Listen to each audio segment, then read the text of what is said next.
Berita melaporkan Mahkamah Tinggi Kuala Lumpur telah menolak permohonan Menara Kuala Lumpur Sdn Bhd untuk memulakan tindakan komitel terhadap 8 individu termasuklah Menteri Gold and Gencu Fahmi Fadzil.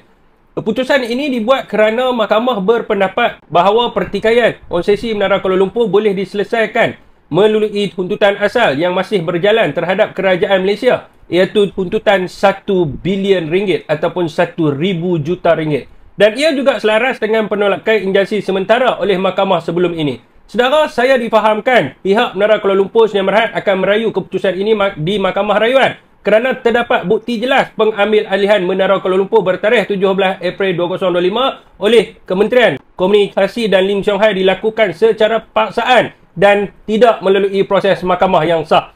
Dan ketika itu, kawasan Menara Kuala Lumpur masih di bawah seliaan yang sah MKASB. Saudara dan saudari, secara prinsipnya prosiding komitel bertujuan mencegah tindakan paksaan oleh mana-mana pihak yang berkuasa, bukan untuk menuntut hak substantif. Maka penolakan permohonan komitel ini tidak menjejaskan kes utama, iaitu tuntutan 1,000 juta ringgit yang masih berjalan. Walanon-walanon semua dinasihatkan agar tidak membuat kesimpulan awal dan mendahului mahkamah seolah-olah tindakan yang dibuat oleh kerajaan hari ini adalah sah dan juga telah disahkan oleh undang-undang. Kebenarannya hanya akan terungkap apabila tuntutan utama 1 bilion ringgit dibicarakan di mahkamah nanti. Saudara, saya juga akan mendedahkan penipuan pihak kerajaan dan juga Lim Siong Hai dalam video selepas ini, di mana kenyataan mereka sebelum ini yang mengatakan pekerja Menara Kuala Lumpur telah diserap sepenuhnya adalah satu pembohongan dan penipuan semata-mata. Kerana terdapat tuntutan di Mahkamah Perindustrian kerana Lim Siong Hai ini tidak menunaikan janji